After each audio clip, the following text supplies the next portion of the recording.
Mateo 5, versículo 4.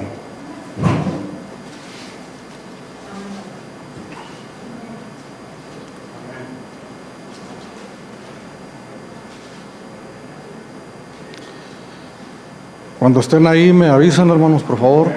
Amén. Dice así la palabra del Señor.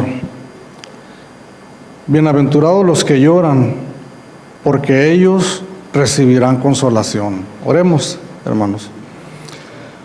Padre Santo, te adoramos, te exaltamos, te bendecimos con todo nuestro corazón, Señor, y te damos muchas gracias, Padre, por todas las bendiciones que tú nos has dado, Señor, a lo largo de esta semana, Padre. Te damos gracias, Señor, porque hasta aquí nos has ayudado, Señor. Reconocemos, Señor, delante de ti que somos pecadores, que fallamos, Padre, continuamente, aunque no es el deseo de nuestro corazón, Señor, pero, Señor, fallamos, desobedecemos, fallamos en nuestra mente, en pensamiento, en palabras, en hechos. Te pedimos perdón, Señor, te pedimos que sigas obrando en nosotros, que sigas purificándonos, que sigas limpiándonos cada vez más, Señor, que sigas produciendo en cada uno de nosotros el carácter de tu Hijo Jesucristo.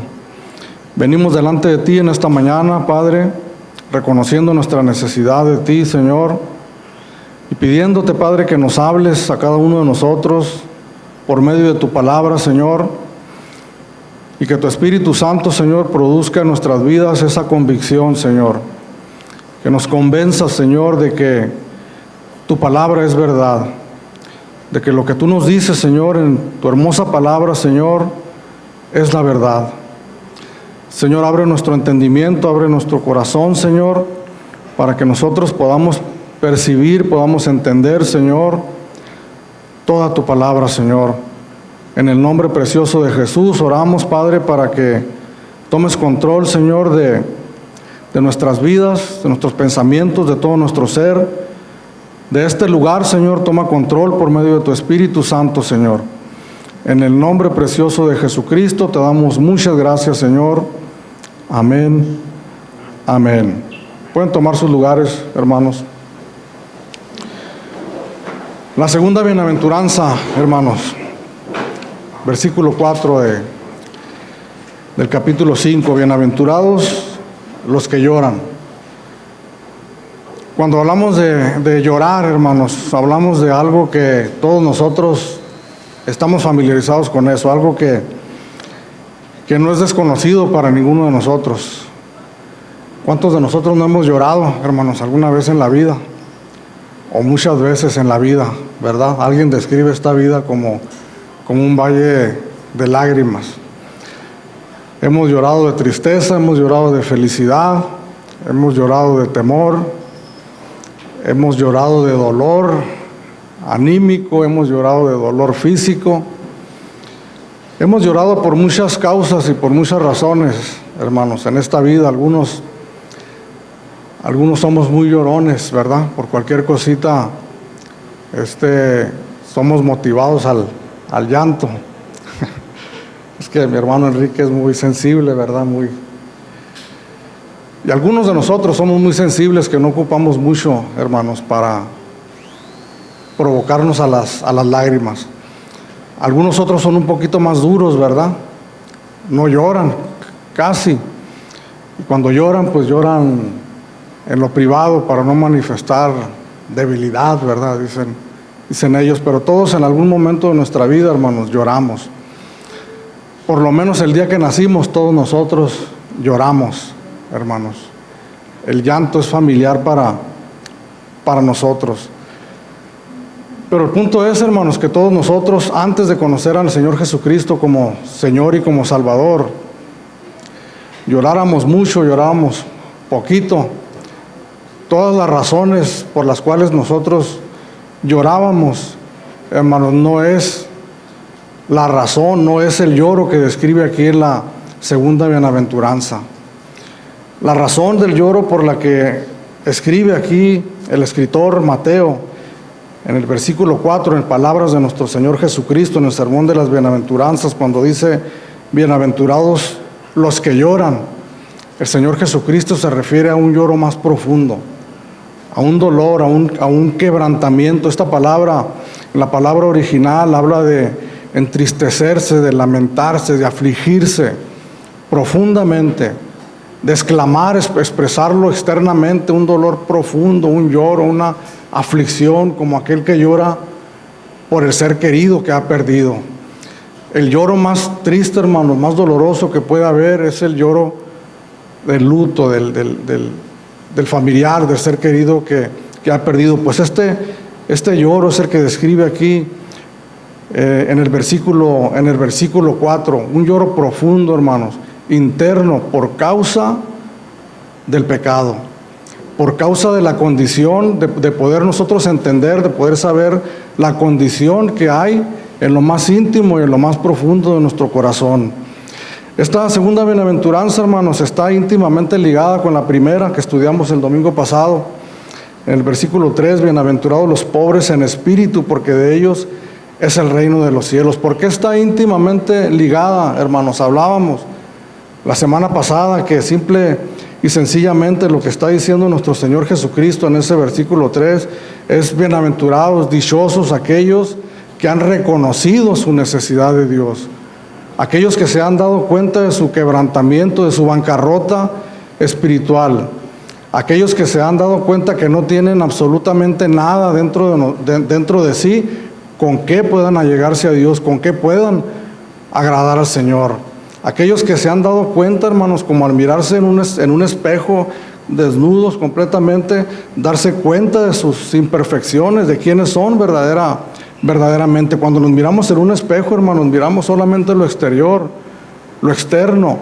Pero cuando nos miramos con los ojos de la palabra de Dios y la ponemos enfrente de nosotros como un espejo, y cuando llega el Señor, hermanos, y abre nuestro entendimiento y abre nuestro corazón para que nosotros podamos conocer esa situación, esa condición, entonces eso produce en nosotros una pobreza de espíritu, un reconocimiento delante de Dios de que no tenemos nada, de que le necesitamos urgentemente, de que no hay ninguna otra esperanza para nosotros que solamente la gracia y la misericordia de Dios.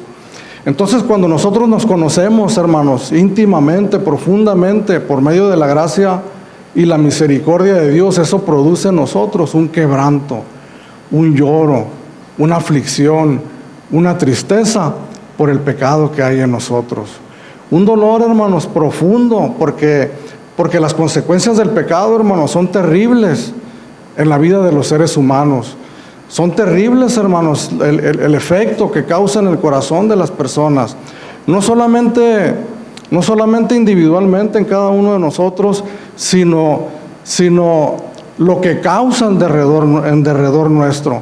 El dolor y la tristeza, hermanos, que causan nuestros hechos y nuestros actos motivados por el pecado en nuestras vidas. El dolor que causan nuestros seres queridos y las personas que nos rodean. Es entonces entender, hermanos, nuestra verdadera condición y llorar por causa de ello, llorar por nuestra condición, entristecernos por nuestra condición y entristecernos por el daño que nosotros causamos a nuestro alrededor. Sin duda alguna, hermanos, el pecado que metafóricamente, hermanos, la palabra de Dios lo compara con la lepra. ¿Y la lepra qué era, hermanos? Una enfermedad que consumía a la persona poco a poco, lentamente. Una enfermedad que lo aislaba, hermanos, de la sociedad, de las personas que le rodeaban. Y una enfermedad altamente contagiosa que afectaba a todas las personas que le rodeaban. Entonces estamos mirando, hermanos, nosotros aquí el principio del reino de los cielos. Estamos mirando, hermanos, el principio de la obra de Dios en el corazón de los seres humanos. ¿En dónde comienza la obra de Dios, hermanos? Comienza en lo más íntimo de nuestros corazones. Dios nos conoce, hermanos, a todos nosotros, inclusive mejor que nosotros mismos.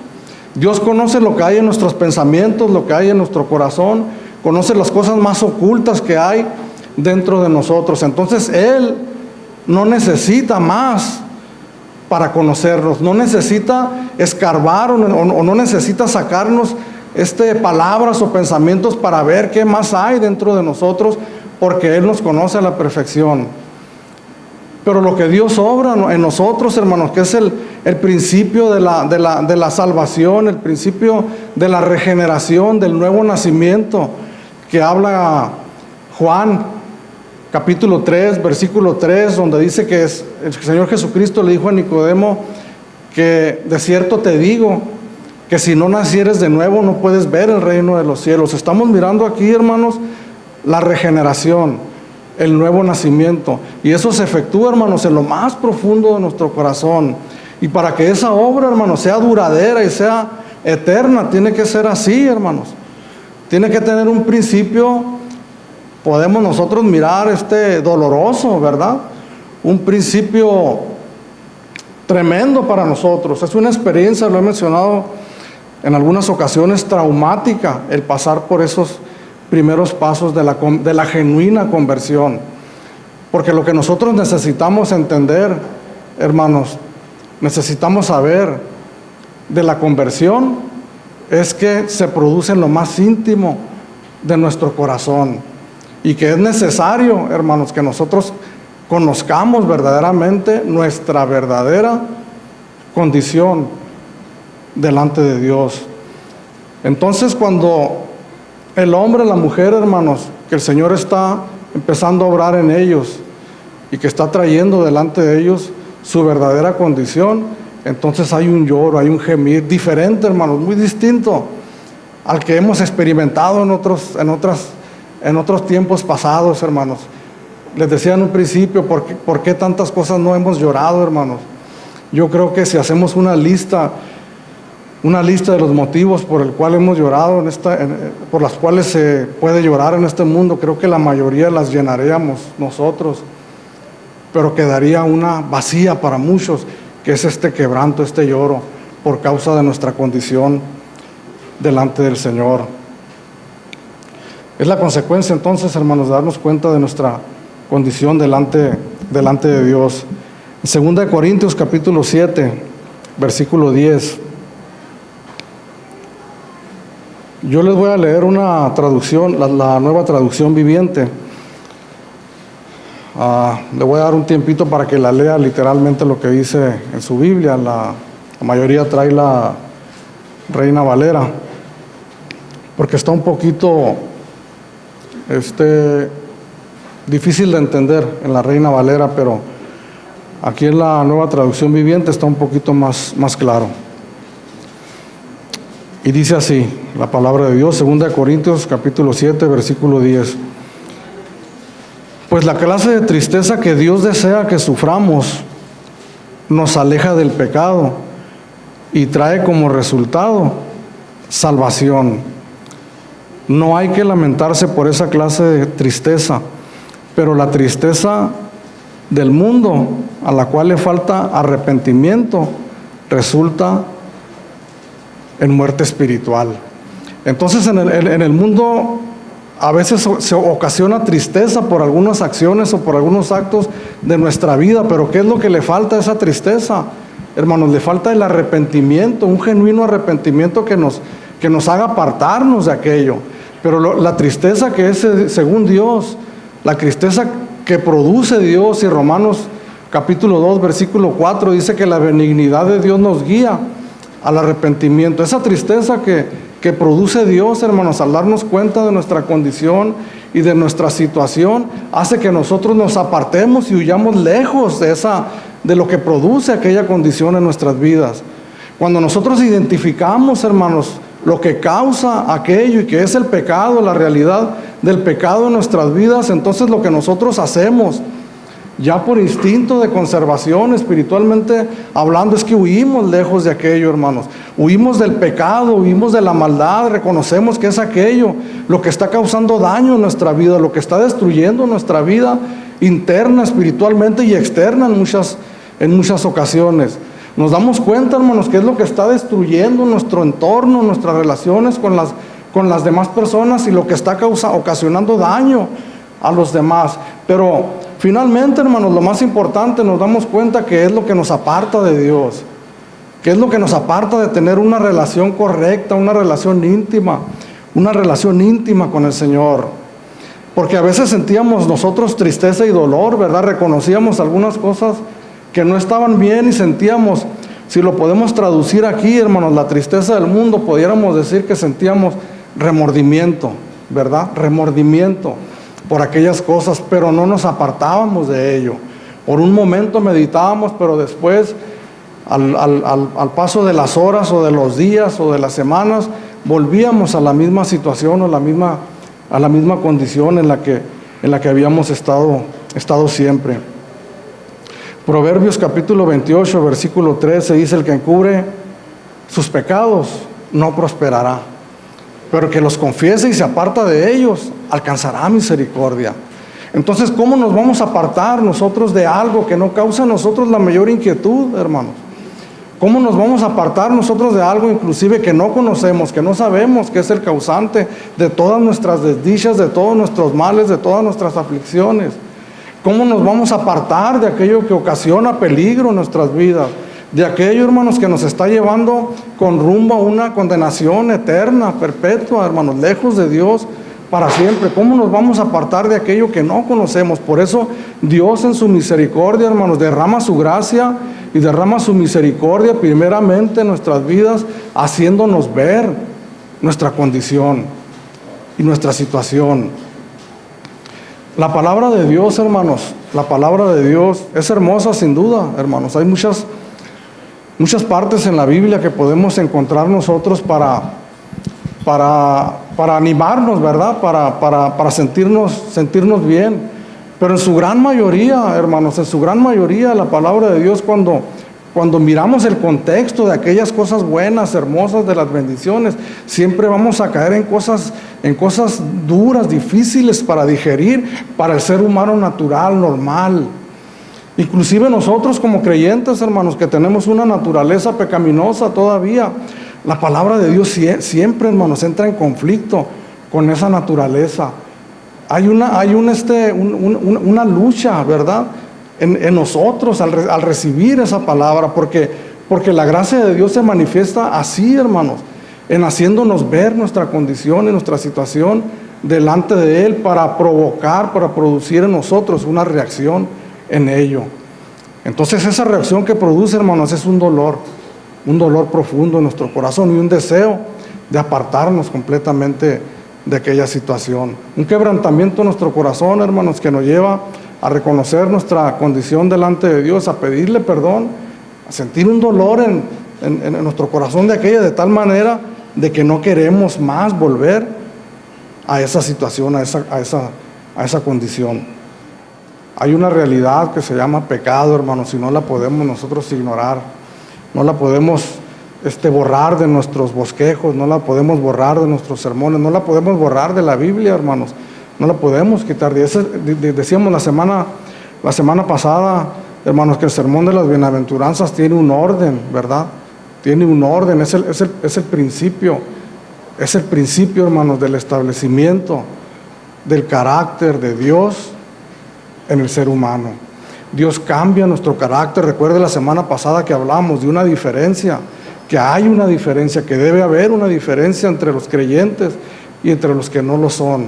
Pero no una diferencia superficial, hermanos, sino una diferencia profunda. Cuando hablamos de carácter, hermanos, según lo que la palabra de Dios habla, no hablamos de un carácter como el que nosotros conocemos, ¿verdad? La psicología menciona por lo menos hasta 4 o 5 tipos de carácter, ¿verdad? Hay otros que lo describen con más, pero simplemente la palabra de Dios describe 2 tipos de carácter: el carácter del hombre no regenerado, no redimido, y el carácter del hombre redimido, del hombre salvo, rescatado por la sangre preciosa de nuestro Señor Jesucristo. Y eso lo podemos mirar en Gálatas capítulo 5, del versículo 19 en adelante. Las obras de la carne y el fruto del Espíritu.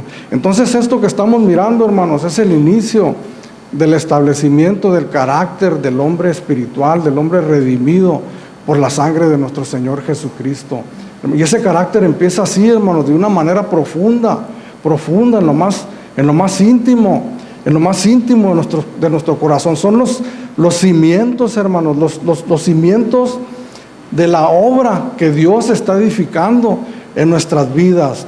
Son los cimientos que Dios está poniendo para una vida cristiana firme, estable, duradera, hermanos. Y podemos llamar también una vida exitosa, hermanos, en el camino del Señor, en la obra a la que el Señor nos ha llamado.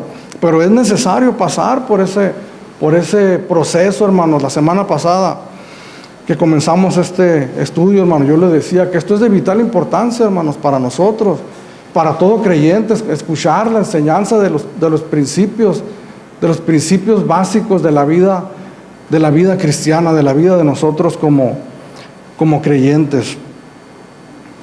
Segunda de Corintios, capítulo 5, versículo 17, un texto conocido por la mayoría de nosotros. De modo que si alguno está en Cristo, nueva criatura es. Las cosas viejas pasaron, aquí todas son hechas nuevas. En ese momento, hermanos, que la palabra de Dios, le repito, lo llama la regeneración o el nuevo nacimiento, el acceso, hermanos, al reino de los cielos, el reino de los cielos establecido en nuestros corazones, hermanos. Es el principio de la obra de Dios en nuestras vidas, una nueva criatura, diferente, hermanos, al carácter del hombre y de la mujer de este mundo, del hombre natural.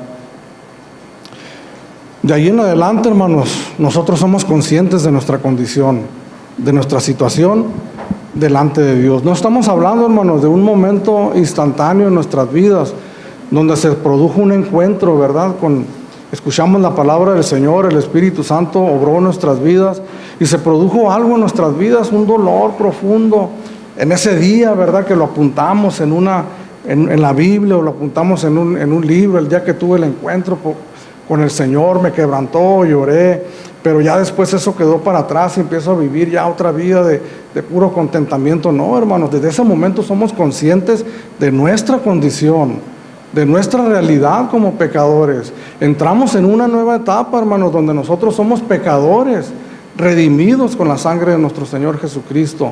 En una etapa, hermanos, donde nuestros pecados han sido perdonados, donde empieza, hermanos, un proceso de santificación en nuestras vidas, donde cada vez vamos mejorando cada vez más, donde el carácter de nuestro Señor Jesucristo se está estableciendo poco a poco en nuestras vidas, progresivamente en nuestras vidas, pero no podemos nosotros escapar a la realidad de nuestras vidas, de que hay una naturaleza pecaminosa en nosotros que de cuando en cuando nos lastima y nos hace llorar, que de cuando en cuando viene a nuestras vidas cuando nosotros fallamos, cuando nosotros pecamos, hermanos, viene el dolor a nuestro corazón. El Señor nos ha preparado, hermanos, para ser sensibles a la realidad del pecado, algo que antes era ajeno para nosotros, que era extraño para nosotros, y la prueba de ello, hermanos, es que nosotros nos excusábamos y nos justificábamos continuamente por las fallas, los pecados que nosotros cometíamos, y poníamos razonamientos delante de nosotros para excusarnos el porqué de nuestras actitudes,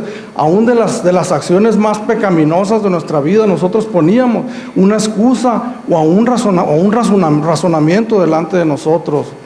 Pero el Señor, hermanos, en este proceso del principio de su obra en nuestras vidas, hermanos, nos capacita, nos prepara, nos sensibiliza para que estemos conscientes todos los días de nuestra vida, de nuestra realidad como pecadores que fallamos, para que cuando nosotros fallemos y pequemos, tengamos nosotros la capacidad de dolernos, hermanos, de llorar, de quebrantarnos en nuestro corazón y de acudir continuamente delante de Dios pidiendo perdón y pidiendo misericordia delante de Él.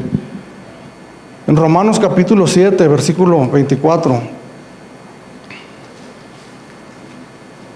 Este capítulo 7 de Romanos, hay una controversia teológica en cuanto a si el apóstol Pablo se está refiriendo aquí a un hombre incrédulo, a un hombre que no conoce al Señor, o se está refiriendo a un creyente. Y las opiniones están divididas, pero Pero en términos generales, los comentaristas, los teólogos se inclinan a pensar que el apóstol Pablo no solamente está hablando de un creyente, sino que está hablando de sí mismo. De sí mismo. Y aquí en el capítulo 7, versículo 24, el apóstol Pablo exclamó estas palabras: miserable de mí, ¿quién me librará de este cuerpo de muerte? Consciente, hermanos, el apóstol Pablo de su pecaminosidad, de su condición como pecador. ¿Qué es lo que desea un genuino creyente, hermanos, cuando es consciente de su pecaminosidad? Cuando el Señor le ha rescatado, lo ha librado, lo ha limpiado, lo ha perdonado. ¿Cuál es el deseo, hermanos, de un hijo de Dios? Pues el deseo de un hijo de Dios es no pecar más, hermanos. Es una bienaventuranza que vamos a leer semanas más adelante, donde habla de los limpios de corazón. Un deseo, hermanos, de tener una pureza en nuestros corazones, una limpieza que se empaña, hermanos, continuamente. Esa es la realidad por nuestra condición, que a veces nosotros no queremos expresar por ser malinterpretados, ¿verdad? El pastor está hablando, algo ha de traer en el corazón, pero esa es la realidad de todos nosotros. Les decía yo, hay una división entre los teólogos, ¿verdad? ¿Estar hablando de un incrédulo o estar hablando de un creyente? Nosotros podemos comprobar que está hablando de un creyente, no tanto, hermanos, por las evidencias bíblicas, como por la experiencia personal de nosotros como creyentes. Hay cristianos, hermanos, que niegan esa realidad del pecado en sus vidas y no la quieren ni mencionar, pero si escuchamos estas palabras de este hombre que yo las hago mía, hermanos, y que cada creyente las debería de hacer suyas también. Miserable de mí.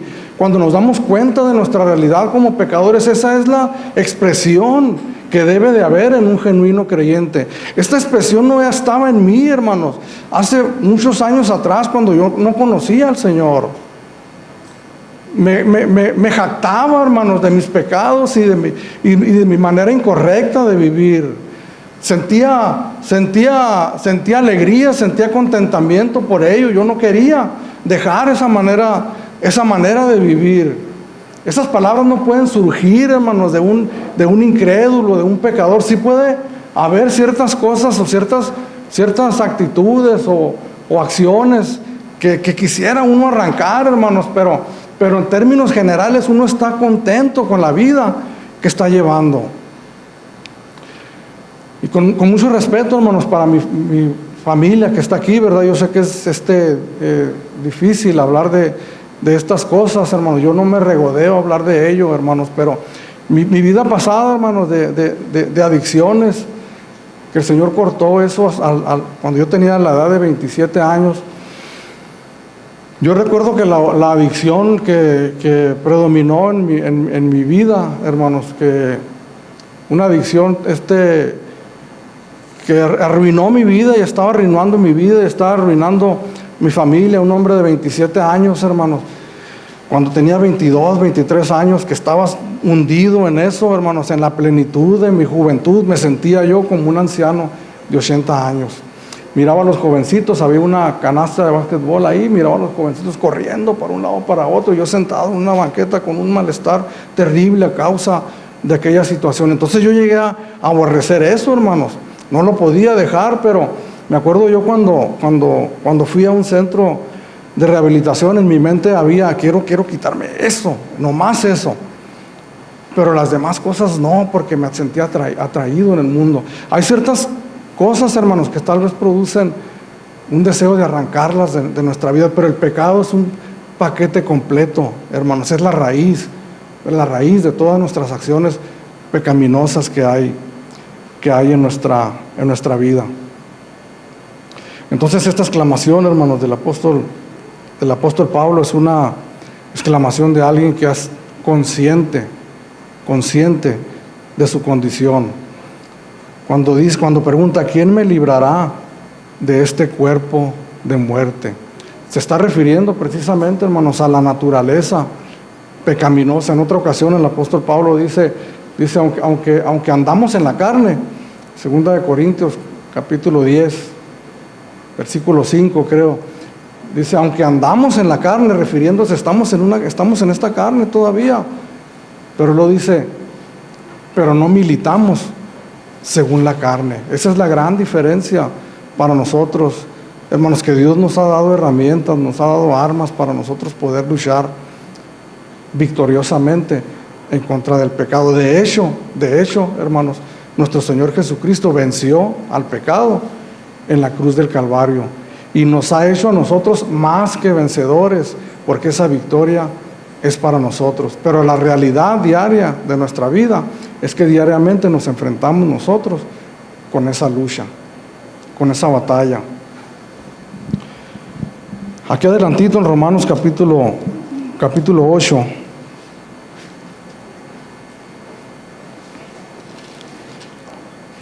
vamos a leer desde el verso 19 para poder entender bien el último versículo.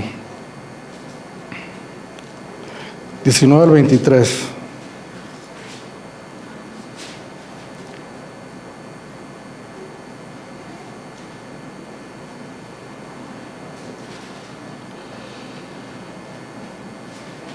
Porque el anhelo ardiente de la creación es el aguardar la manifestación de los hijos de Dios. Porque la creación fue sujetada a vanidad, no por su propia voluntad, sino por causa del que la sujetó en esperanza. Porque también la creación misma será libertada de la esclavitud de corrupción a la libertad gloriosa de los hijos de Dios. Pero sabemos que toda la creación gime a una y está con dolores de parto hasta ahora. Antes de continuar con el versículo 23, el apóstol Pablo se está refiriendo, hermanos, a la creación, a la tierra, a la naturaleza, a la creación de Dios. Y la creación, hermanos, dice que gime esperando el día de la redención, porque todas estas cosas que nosotros miramos, hermanos, la creación de Dios va a ser redimida, va a ser dice la palabra de Dios que vamos a tener cielos nuevos y tierra nueva, la perfección de Dios, el paraíso de Dios, el reino de Dios. Pero el versículo 23, hermanos, se refiere a nosotros, a los creyentes. Dice, y no solo ella, sino que también nosotros mismos que tenemos las primicias del Espíritu, nosotros también gemimos dentro de nosotros mismos esperando la adopción, la redención de nuestro cuerpo. Dice, nosotros mismos que tenemos las primicias del Espíritu, aquellos en quienes el Señor comenzó su obra, hermanos, en nosotros, esperamos nosotros, dice también nosotros gemimos dentro de nosotros.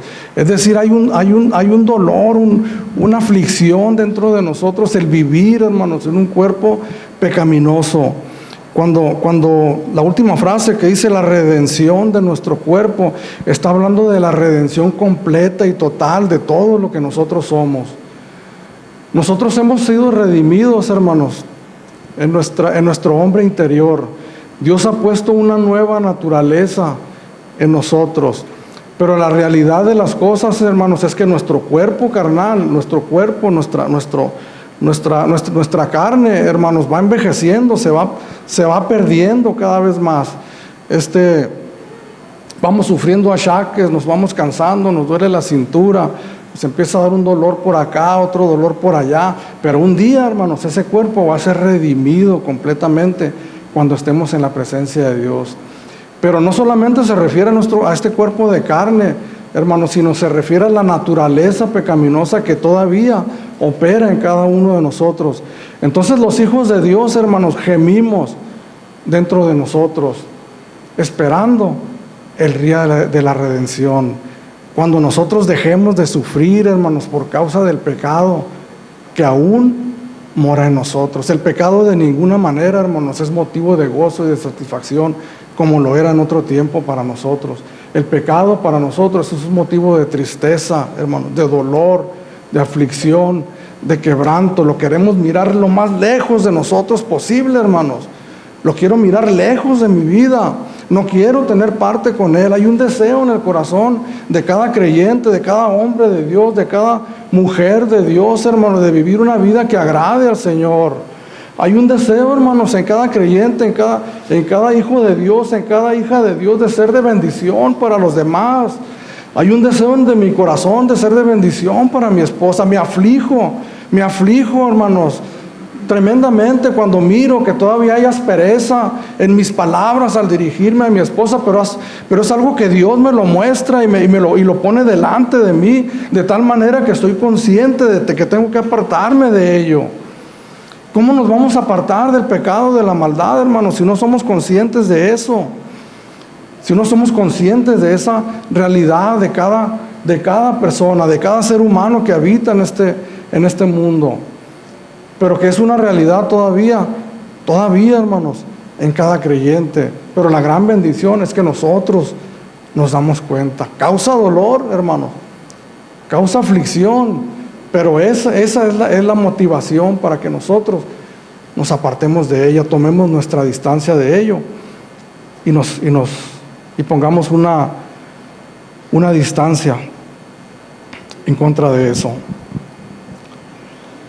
Porque aunque somos creyentes, hermanos, nosotros podemos perder esa sensibilidad. Podemos enfriarnos, hermanos. Podemos irnos amoldando poco a poco al pecado. Podemos irnos haciendo permisivos. Y el corazón se nos puede endurecer. La semana pasada estábamos platicando después del servicio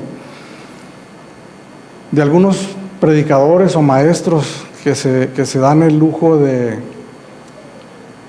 opinar de ciertas cosas en las que la palabra de Dios no está muy clara y que por lo general se inclinan a ser permisivos porque la Biblia no habla explícitamente en contra de aquella situación. Pero por lo general, hermanos, cuando los creyentes o las personas preguntan si les es permitido tal o cual cosa, su motivación no es ser más santos ni más puros. Su motivación es aligerar sus vidas. Y lo que ocasionamos con eso, hermanos, es que dejamos de ser sensibles al pecado que hay en nosotros y nos endurecemos. Un pecado, hermanos, que nosotros cometamos es que escuchemos sin lugar a dudas la voz de Dios en nuestro corazón hablándonos por medio de su palabra y por su Espíritu Santo de que aquello no está bien, que hay que apartarse de ello. Pero si nosotros ponemos oídos sordos, hermanos, y no obedecemos a la voz de Dios, lo que sucede es que la siguiente vez la voz va a ser menos audible para nosotros. Y que la siguiente vez, sin duda, ya ni siquiera vamos a percibir la voz del Señor y nuestros corazones van a ser endurecidos y cauterizados. Estamos hablando de la bienaventuranza del que llora, hermanos. Bienaventurados los que lloran. Ahora yo te pregunto, hermano, ¿cuándo fue la última vez que lloraste? ¿Cuándo fue la última vez que derramaste lágrimas? Tal vez derramaste lágrimas porque miraste una película muy emocionante, muy triste. Tal vez derramaste lágrimas de dolor por algún ser querido que partió. Pero yo pregunto, ¿cuál fue la última vez que lloraste por causa del pecado que hay todavía en ti? Y cuando hablamos de llorar, hermanos, no necesariamente estamos hablando de un río de lágrimas, hermanos, porque en ocasiones podemos llorar a mares, como decía una antigua canción, pero nuestro corazón está endurecido, hermanos. Es un lloro superficial. Hay un lloro, hermanos, antiguamente, unos 20, 30 años atrás en las iglesias cristianas, un lloro de altar, un venir al altar, hermanos, y ser conmovidos ahí por el ministro, y ser tocados y ser movidos de un lado para otro y empezar a llorar y empezar a sacudirse y derramar un montón de lágrimas y luego irse a sentar y seguir siendo el mismo o la misma persona de antes.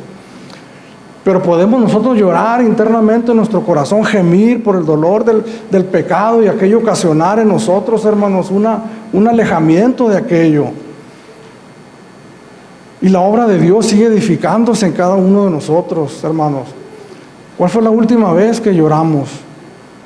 No es malo, hermanos, estar contento, estar alegre, estar siempre en la iglesia, jubilosos, ¿verdad? Que pasen semanas, meses, años, todo jubiloso, todo bien, todo alegre, todo contento.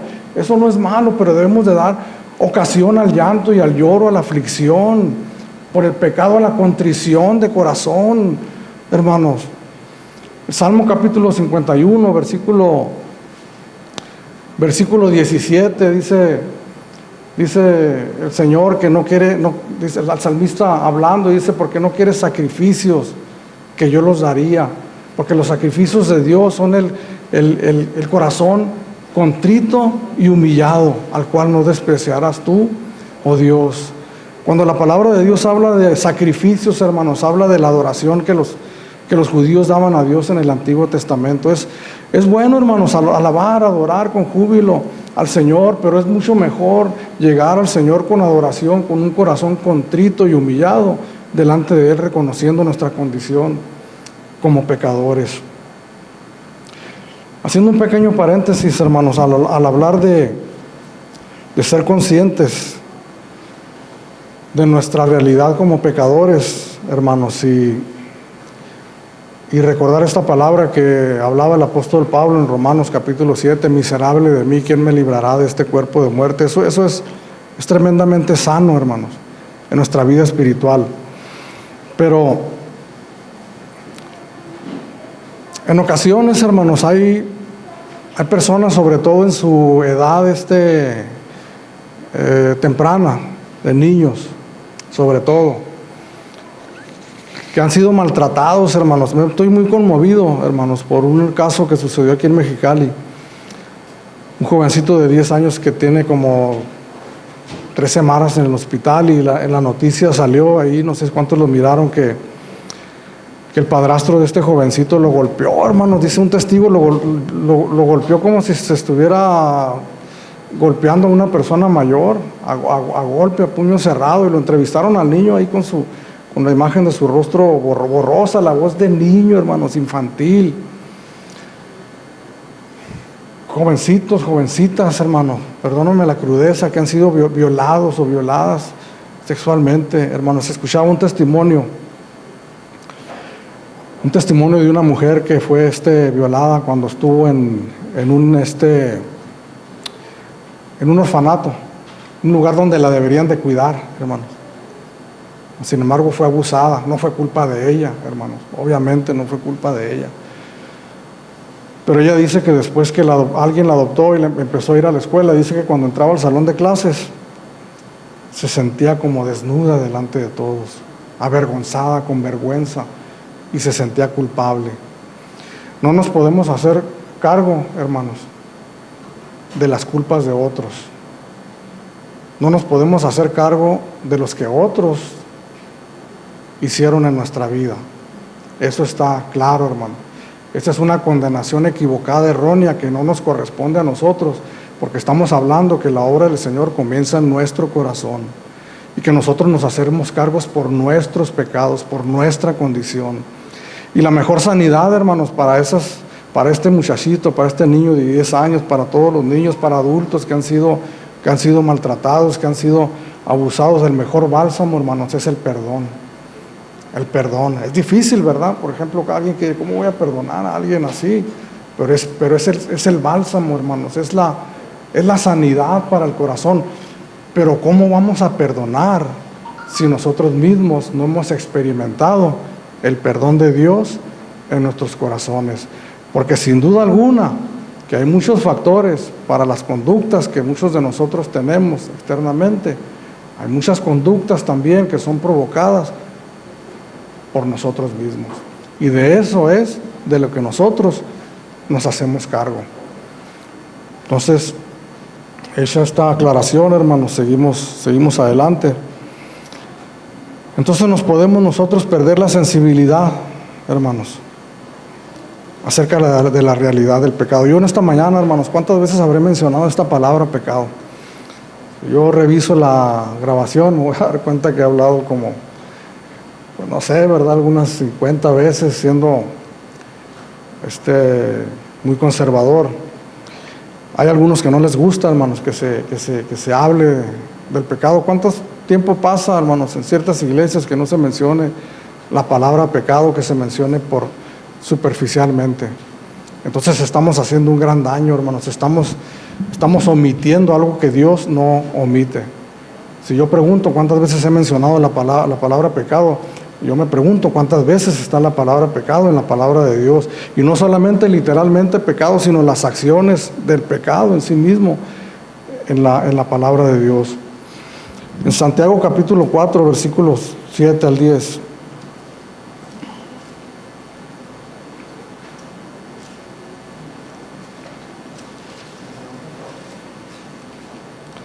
Santiago 4.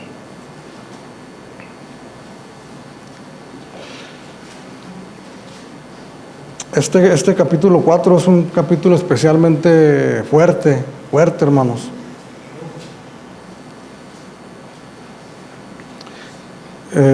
Lo quiero leer desde el principio para poder captar bien el mensaje.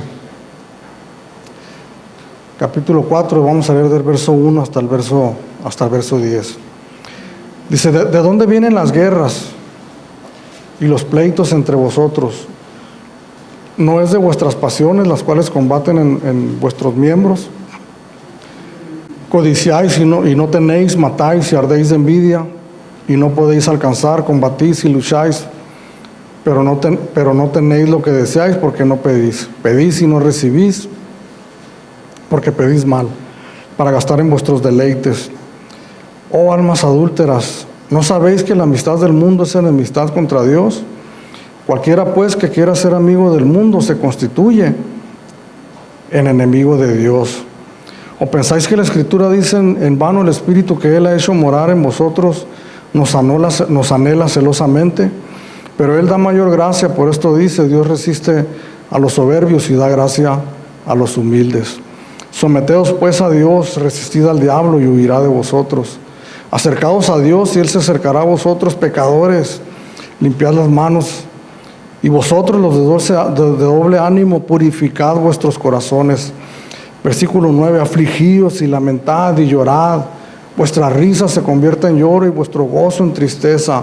Humillaos delante de Dios y Él los exaltará. Entonces, en ocasiones es sano, hermanos. Es provechoso hacer un alto en nuestras vidas. Hacer un alto en nuestras vidas. Dice el escritor, dice, afligíos y lamentad y llorad. Vuestra risa se convierte en lloro. Si vas por la vida muy contento, muy feliz, qué bueno, pero haz un alto. De cuando en cuando haz un alto y que esa risa se convierta en aflicción, en lloro. Cuando tú medites en tu condición es sano, hermanos, es saludable, es correcto, es necesario hacer un alto continuamente, estar en el silencio, en la quietud de mi casa o de algún lugar en donde yo me retire a meditar y escudriñar mi persona, hermanos. Escudriñar mis actos, mis hechos, mis palabras, mi condición, mi vida personal, escudriñarme a mí mismo de todo, de mente, corazón, todo, hermanos. Ponerlo todo delante de Dios. Hacer un alto, hermanos, en las distracciones, en la diversión, en el jolgorio, en todo lo que nos divierte, en aquello que nos impide que nosotros miremos dentro de nosotros y que podamos ver nuestra condición. Y que hagamos ese alto y nos escudriñemos a nosotros mismos, hermanos, y lloremos. Que nos quebrantemos de corazón, nos aflijamos de corazón. Que Dios a veces, hermanos, prefiere, hermanos, de nosotros, no tanto que lleguemos con un canto de alabanza delante de Él, sino con un corazón contrito y humillado delante de Él, delante de Dios. Por eso yo no creo mucho, hermanos, aunque respeto y no dudo, hermanos, que muchas de las personas que pasan al frente de un altar verdaderamente estén contritos de corazón. Pero muchas veces, hermanos, aquello es ocasionado por la música, por el ambiente, por una palabra específica. A veces nosotros lloramos, hermanos, pero por lo que nos hicieron a nosotros, ¿verdad? Por las injusticias que están haciendo contra nosotros. No, pero yo lo que estoy hablando, llorar de lo que nosotros nos corresponde, llorar lo que hay en nuestros corazones, lo que hay en nuestro corazón de cada uno de nosotros. Jeremías capítulo 6, versículo 14. El libro de Jeremías, hermanos, es un libro bien tremendo, hermanos, que se compara realmente los tiempos que estaba viviendo el tiempo de Jeremías con los tiempos que estamos viviendo hoy. Y mucho de lo que habla Jeremías, habla mucho de los falsos maestros, de los falsos profetas, que hablaban lo que la gente quería oír, lo que la gente deseaba escuchar. Querían salir de las reuniones con una sonrisa de oreja a oreja, querían salir fortalecidos, querían escuchar que les dijeran que eran lo mejor, ¿verdad?, que había en esos momentos, la mejor clase de persona que hay en esa clase de momentos, cuando lo que ellos necesitaban oír es que el juicio de Dios estaba cerca, a la vuelta de la esquina, y que era necesario arrepentirse de corazón. Jeremías capítulo 6, versículo 14, hablando de estos falsos maestros, dice: y curan la herida de mi pueblo con liviandad, diciendo paz, paz, y no hay paz. Ezequiel capítulo 13, versículo 22, hablando de los falsos maestros y las falsas enseñanzas también. Dice: por cuanto entristeciste con mentiras el corazón del justo, al cual yo no entristecí, y fortaleciste las manos del impío, para que no se apartase de su mal camino, infundiéndole ánimo. Le leo la segunda parte de este versículo una vez más. Y fortalecéis las manos del impío, para que no se apartase de su mal camino, infundiéndole ánimo. Yo no voy a escuchar la realidad de mi condición, hermanos, en mi lugar de trabajo. Yo no voy a escuchar la realidad de mi condición en una reunión familiar, donde hay familiares que no conocen al Señor. Una de las pocas esperanzas que tenemos nosotros es de escuchar de nuestra realidad, es en la iglesia, en la congregación donde se predica la palabra de Dios. A la vuelta de la esquina puede estar el juicio de Dios para mi vida, hermano, si no me arrepiento de mi condición y de mi situación. Pero si yo llego a la iglesia y me dicen que soy un campeón, que soy lo mejor que puede haber en este mundo, si la intención de la iglesia donde yo voy es sacarme de ahí con una sonrisa de oreja a oreja, pero a la vuelta de la esquina está el juicio de Dios para mi vida, porque me hicieron salir fortalecido en mis pecados, diciendo: pues realmente no estoy tan mal, mi vida está bien, a lo que escuché de los labios de ese predicador. Conocemos a aquel que menciona esa frase, ¿verdad? Mucho, eres un campeón. Escuché una cápsula de una enseñanza de este varón, y luego él decía en esa cápsula, dice: la gente que viene aquí, dice, por lo menos escucha como unas 50 veces que es un campeón, que son exitosos, y cuando salen de aquí se van convencidos de que son campeones. Hermanos amados, de lo que nosotros tenemos que salir convencidos de aquí es de nuestra gran necesidad de Dios.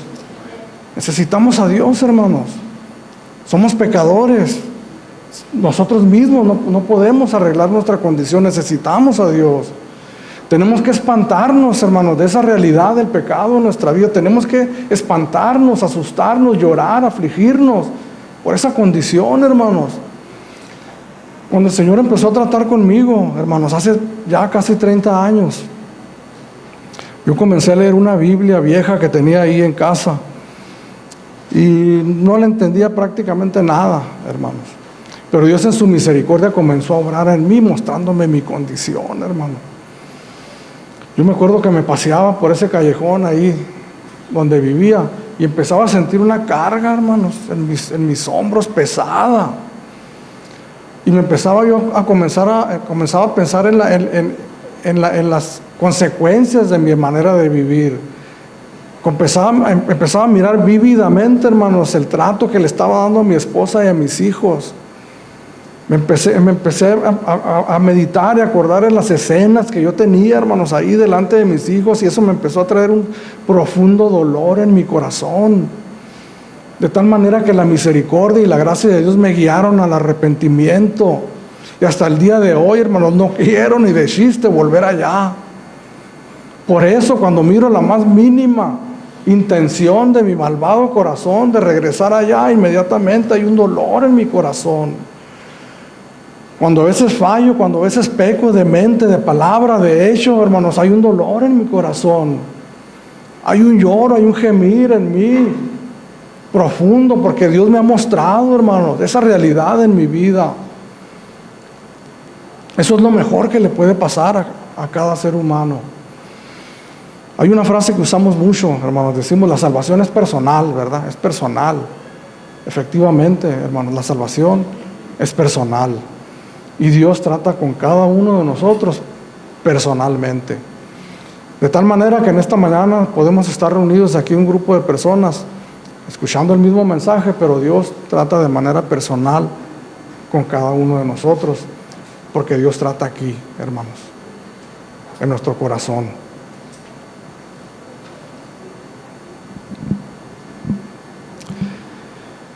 Ese carácter del nuevo hombre, de la nueva naturaleza que Dios está poniendo en nosotros, hermanos, poco a poco empieza a ser evidente hacia los demás externamente. Porque ya no solamente nos dolemos, hermanos, por nuestra condición, sino que nos dolemos por la condición de los demás. Hemos aprendido a llorar por nosotros mismos, hemos aprendido a aborrecer el pecado que hay en nosotros. Hemos sufrido las consecuencias del pecado en nuestras vidas, hemos sufrido las consecuencias de lo que la maldad ha hecho en nuestras vidas, de tal manera que nos comenzamos a doler por los que todavía continúan allá. Empieza a haber un dolor en el corazón, hermanos, por aquellos que caminan sin Dios y sin esperanza. ¿Cuál es la motivación de la iglesia para evangelizar, hermano? ¿Cuál es la motivación de cada creyente para compartir las buenas nuevas de salvación? Pues la motivación principal, hermano, es haber pasado por ahí, es haber experimentado el sufrimiento y el dolor del pecado y haber sido levantado de ahí por el Señor en su gracia y en su misericordia. Es poder decirle a la gente, ¿sabes qué? Verdaderamente si hay una solución. Esa solución se llama Jesucristo, porque ha sucedido en mi vida. Es empezar, hermanos, a sentir un dolor, hermanos, por nuestros familiares que continúan allá todavía. No solamente una preocupación, un dolor genuino, hermanos, en nuestros corazones por todos ellos. Es experimentar, hermanos, un dolor en el corazón por la condición de la iglesia en general, en términos generales. Segunda de Corintios capítulo 5, versículo 14 al 16.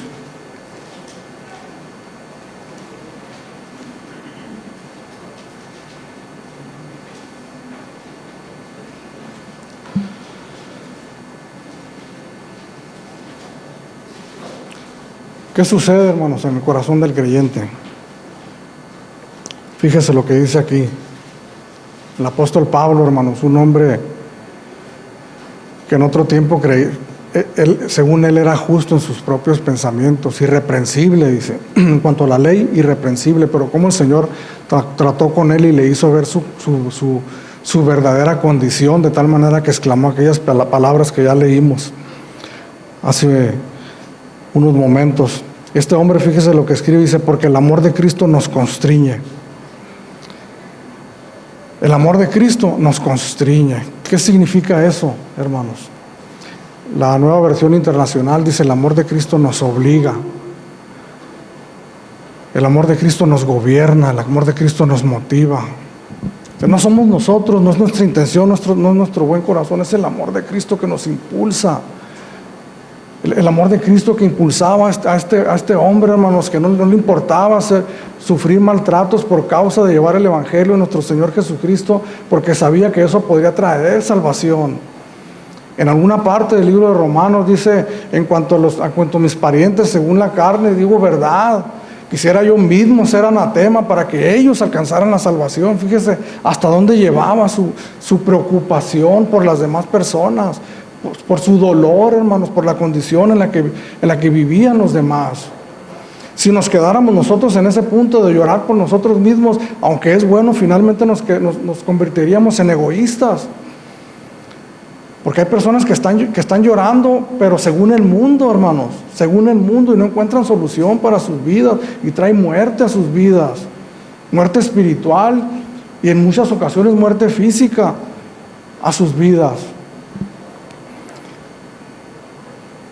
Cuando nosotros nos relacionamos con la gente que tiene necesidad, hermanos, si tú quieres cultivar eso, porque eso se cultiva también, relaciónate con personas que están sufriendo en el pecado y vas a descubrir dentro de ellos, vas a descubrir ese sufrimiento, ese dolor que hubo en ti también, y vas a sufrir esa empatía con ellos. Como dice la palabra de Dios, lloren con los que lloran, lloremos con los que están llorando, porque nos acordamos de nuestra condición y de nuestra situación, hermanos. Porque el amor de Cristo nos constriñe, nos obliga. A veces el hombre natural no quiere, hermanos, pero el amor de Cristo nos impulsa porque somos gobernados por Él. Pensando esto, que si uno murió por todos, luego todos murieron. Y por todos murió para que los que viven ya no vivan para sí, sino para aquel que murió y resucitó por ellos. De manera que de aquí en adelante, fíjese lo que dice, de aquí en adelante a nadie conocemos según la carne. ¿Qué significa eso, hermanos? Que a nadie miramos ya con los ojos que antes los mirábamos, con ojos pecaminosos, con ojos malvados, con ojos de revancha, con ojos de duro, de no sentir compasión por las personas. De manera que de aquí en adelante a nadie conocemos según la carne. Y aun si a Cristo conocemos según la carne, ya no le conocemos así. Dios ha obrado en nuestras vidas de una manera tal, hermanos, que ha cambiado nuestra manera de mirar. Primeramente, ha cambiado los lentes, hermanos, con los que nos mirábamos a nosotros mismos. Ya no nos miramos con los lentes que antes nos mirábamos. Tal vez teníamos un concepto muy de plano malo de nosotros, o teníamos un concepto muy elevado, pero no según lo que la palabra de Dios. Ahora nos miramos con los lentes que Dios nos mira a cada uno de nosotros, que somos su creación de Él, que somos creados a la imagen y a la semejanza de Dios, pero que nos desviamos, hermanos, del camino, nos desviamos, y que hay un corazón malvado dentro de nosotros que difícilmente lo vamos a lograr a mirar nosotros si no es por la intervención de Dios. Pero ha cambiado también los lentes con los que nosotros miramos a las demás personas. Dios cambió mi manera de mirar, hermanos. Debemos reconocer que aún hay una naturaleza pecaminosa y que luchamos con ello. Pero que cuando nosotros nos arriesgamos, hermanos, porque relacionarnos con personas es un riesgo, hermanos, si nosotros nos arriesgamos porque el amor de Cristo nos constriñe, hermanos, nos impulsa a ir y hablar las buenas nuevas de salvación a aquellos que necesitan escucharla.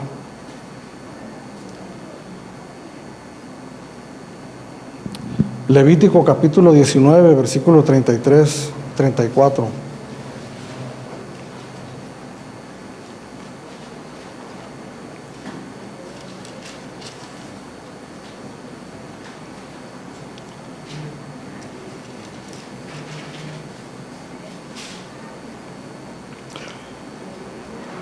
Una serie de mandamientos que Dios les da a su pueblo,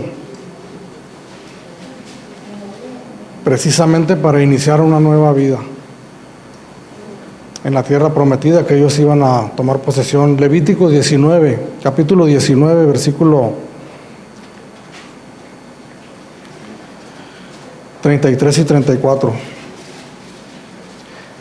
Cuando el extranjero morare con vosotros en vuestra tierra, no le oprimiréis. Iban a entrar a la tierra prometida, una tierra que el Señor les iba a dar. Perdón, y cuando el extranjero morare con vosotros en vuestra tierra, no le oprimiréis.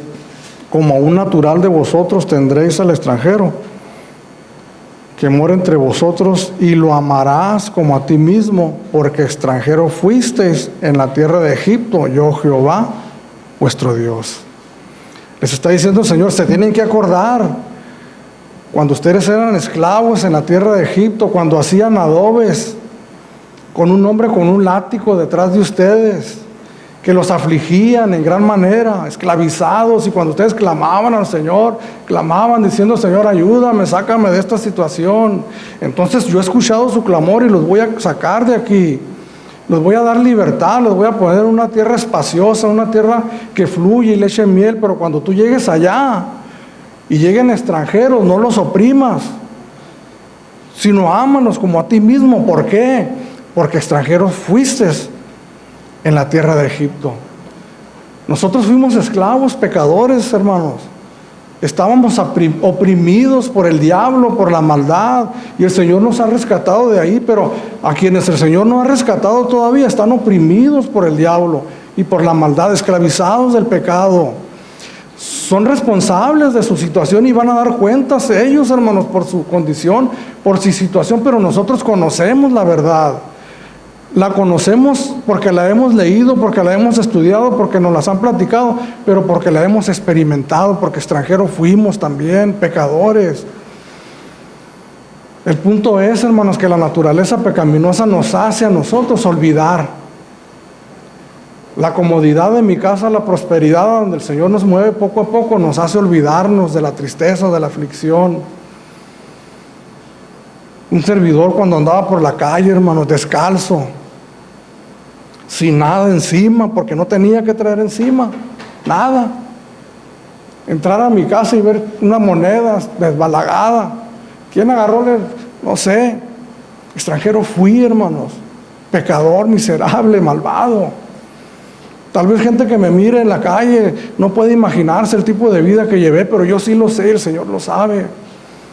Y yo sé, hermanos, que hay mucha gente que está así y que van a morir sin Cristo. Entonces lloramos también, hermanos, por la condición de los demás. Comenzamos a sentir una carga, hermanos, por los demás. El mayor ejemplo que tenemos es la persona de nuestro Señor Jesucristo. Cuando el Señor Jesucristo entró a Jerusalén, la Tierra Santa, y le dieron una bienvenida ahí como el Mesías, Hosana, al que viene en el nombre del Señor, pero había una dureza ahí de ciertos hombres, los fariseos, aún aquellos hombres que decían Hosana, al que viene en el nombre del Señor, unos días después gritaban, crucifícale, crucifícale. Pues el Señor, hermano, sabiendo la condición de la gente, y no solamente eso, sino sabiendo lo que venía sobre ellos. En el año 70, hermanos, hubo una destrucción, la ciudad de Jerusalén desapareció prácticamente del mapa. El Señor ahí, dice su profecía, no quedará piedra sobre piedra. Pues ahí en esta escritura, capítulo 19 de Lucas, verso 41, dice que cuando llegó cerca de la ciudad, al verla, lloró sobre ella. Podemos imaginar al Señor Jesucristo, hermanos, llegando a las puertas de una ciudad boyante, de la gente comprando, vendiendo, los fariseos con sus ropas espléndidas, el templo ahí esplendoroso, ahí cerca, la ciudad en todo su apogeo llena de vida, pero él sabía que venía el juicio sobre ella, por eso lloró. Y por eso entregó su vida hasta la muerte, cada minuto, cada hora de su vida, predicando el evangelio de salvación, todos los días de su vida, de su ministerio, porque sabía que el mal se cernía sobre aquellas gentes. El mal se cierne, hermanos. ¿Sabes que esta pandemia debió habernos sacudido un poquito, hermanos? Porque no estamos tan seguros como creíamos. No estamos tan seguros como creíamos, hermanos. cualquier cosa nos puede desbalancear, nos puede sacar de quicio. Si echamos la mente, hermanos, a imaginar ya con hechos reales, posibles, que esto hubiera estado un poquito más grave de lo que realmente está, ¿dónde estaríamos ahorita, hermanos? No es la vida como se aparenta en ocasiones, hermanos. El festejo, el contentamiento, la alegría, ¿cuándo hacemos esto? No, pues, mañana, no, mañana no, pasado mañana, ok, ahí nos vemos a las 3:15, ni un minuto más, pero ¿quién te dice que mañana, pasado mañana va a llegar?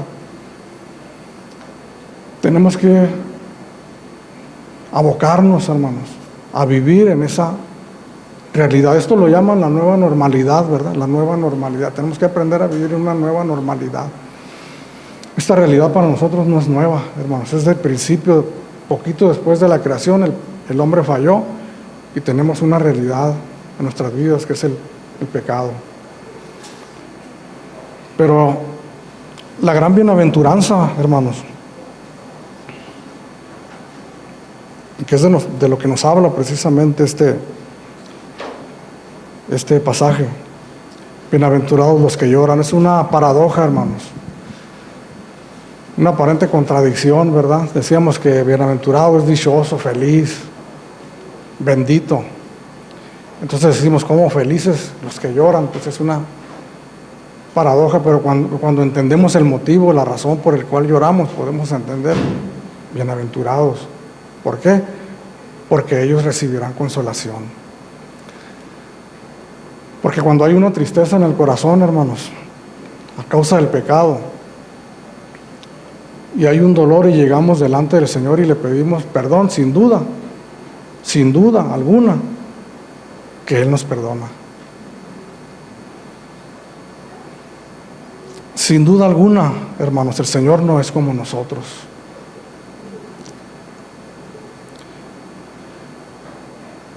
El Señor lo único que mira en ese momento es el corazón contrito y humillado de cada uno de nosotros, y nos consuela, nos abraza, sin importar la suciedad, hermanos, de nuestras vestiduras que traemos cargando en ese momento, sucias, rotas, andrajosas por causa del pecado. El Señor nos quita esas vestiduras y nos da unas vestiduras nuevas. Bienaventurados los que lloran, porque ellos recibirán consolación. Nos pone, hermanos, nos da la bendición de ponernos en una perfecta relación con Él. De que podemos tener la dicha, la bendición de que todos los días, sin importar, hermanos, si hemos fallado, porque fallamos, podemos llegar con Él con una sinceridad de corazón y Él no nos va a rechazar. Porque el que a mí viene, dice el Señor, yo no le echo fuera. Decía un predicador, no hay nadie que haya venido a Dios que diga que vino por sí mismo. La bendición, hermanos, de tener una relación correcta con el Señor. Yo recuerdo, hermanos, cuando había aflicción en mi vida en tiempo pasado, ¿qué hacía, hermanos? ¿Qué hacíamos? Acuérdese, ¿qué hacíamos?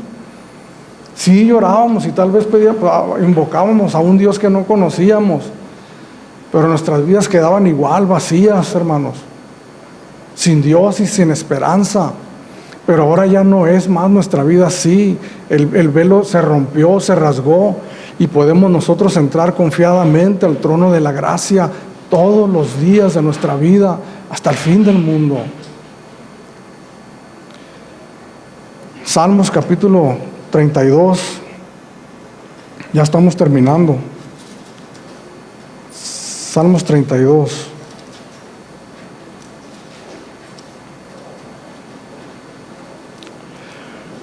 Bienaventurado aquel cuya transgresión ha sido perdonada y cubierto su pecado. Bienaventurado el hombre a quien Jehová no culpa de iniquidad y en cuyo espíritu no hay engaño. Mientras callé se envejecieron mis huesos en mi gemir todo el día, porque de día y de noche se agravó sobre mí tu mano. Se volvió mi verdor en sequedades de verano. Entre paréntesis, el pecado no confesado. Verso 5, mi pecado te declaré y no encubrí mi iniquidad. Dije, confesaré mis transgresiones a Jehová y tú perdonaste la maldad de mi pecado. Y esto es una garantía. Es una garantía, hermanos.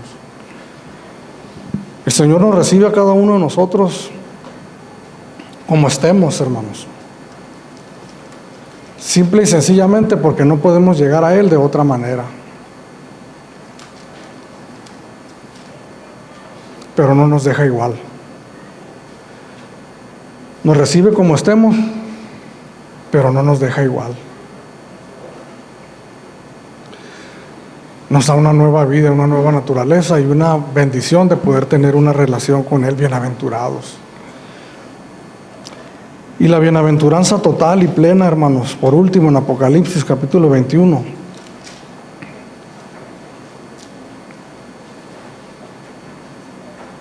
Tres y 4.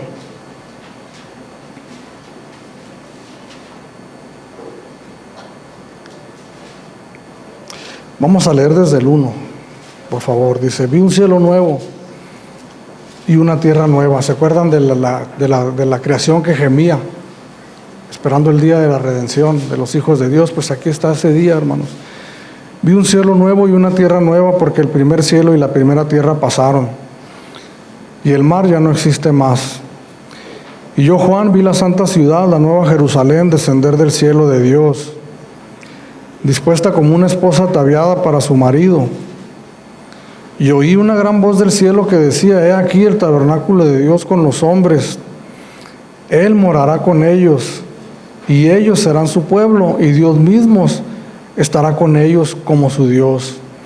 Y enjugará Dios toda lágrima de los ojos de ellos, y ya no habrá muerte, ni habrá más llanto, ni habrá más clamor, ni dolor, porque las primeras cosas pasaron. Entonces nos espera un día, hermanos, donde ya no va a haber llanto, ni más dolor, porque no va a haber razón por la que nosotros lloremos, no va a haber muerte, no va a haber pecado en nosotros, aquello que nos afligía no va a haber pecado, ya no va a haber llanto, hermanos. Por eso tenemos que aprovechar esta vida para llorar todo lo que podamos, porque estamos hablando de que vamos a llorar por los demás. Y si yo soy realista conforme a la palabra de Dios, yo en aquel tiempo yo ya no voy a llorar por mis hijos, por los que ahora lloro, hermano, por la salvación de sus almas. Yo me he preguntado, ¿qué será cuando esté allá? Pues no puede ser que sufra, porque aquí dice que no va a haber más llanto ni más tristeza. Tal vez ya ni en mi mente va a estar aquello. Pero yo quiero aprovechar el resto de mis días que me quedan para llorar por mis hijos, por mis hermanos, por mis sobrinos, por mi familia, por los que me rodean. Porque va a haber un tiempo donde ya no voy a tener esa dicha de llorar, esa preocupación de ir,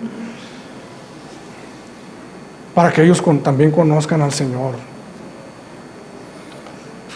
En aquel tiempo ya no va a haber ese sufrimiento, pero hoy, en este día, en este tiempo,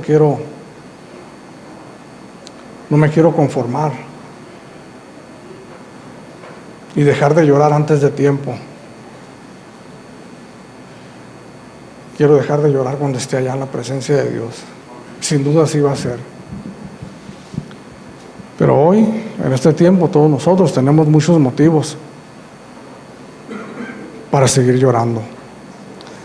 Tenemos motivos para estar felices, contentos, alegres. Yo no quiero dejar la impresión aquí de un sermón triste, lúgubre, porque no es el todo de la enseñanza. Eso es el principio que estamos hablando del levantamiento del hombre de Dios, el carácter del hombre de Dios, de Jesús en el hombre de Dios. Y parte importante de su proceso, del proceso ese, hermanos, es el quebranto de corazón.